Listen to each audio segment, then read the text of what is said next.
উত্তরবঙ্গের মধ্যে বগুড়া যমুনা নদী চরের পাকা মরিচ একদম নাম করা। আর এই শুকনা মরিচ আমরা বগুড়া লোক কিন্তু শুকনা পত্তে হিসেবে চিনি। আর এই শুকনা পত্তে বিশেষ করে মার্চ মাসে তোলা হয় আর সারেকান্দি কালীতলা ঘাটত সুগনের জন্য ইনকে করে লেড়ে দেওয়া হয়। আমি কিন্তু ফুড ব্লগার আজকের জন্য হয়ে গেছি পত্তে ব্লগার।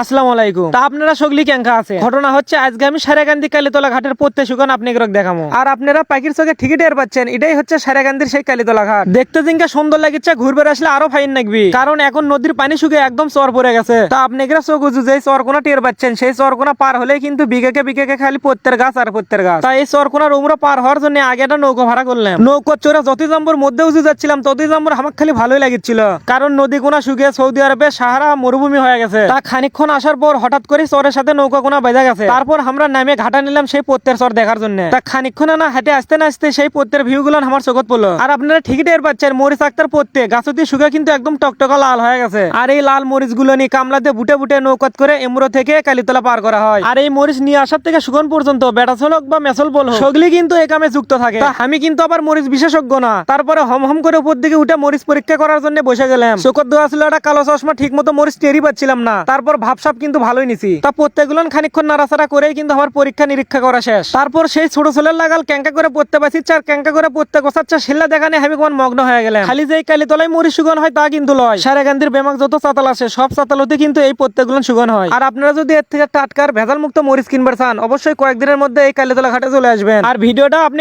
সগলি ক্যাঙ্কা লাগছে অবশ্যই কমেন্ট করে জানান দেবেন। আর ইনকা বগুড়ার ভিডিও নিত্যদিন দেখবার চাইলে অবশ্যই ফলো করে আমার ঘরত বসে থাকবেন।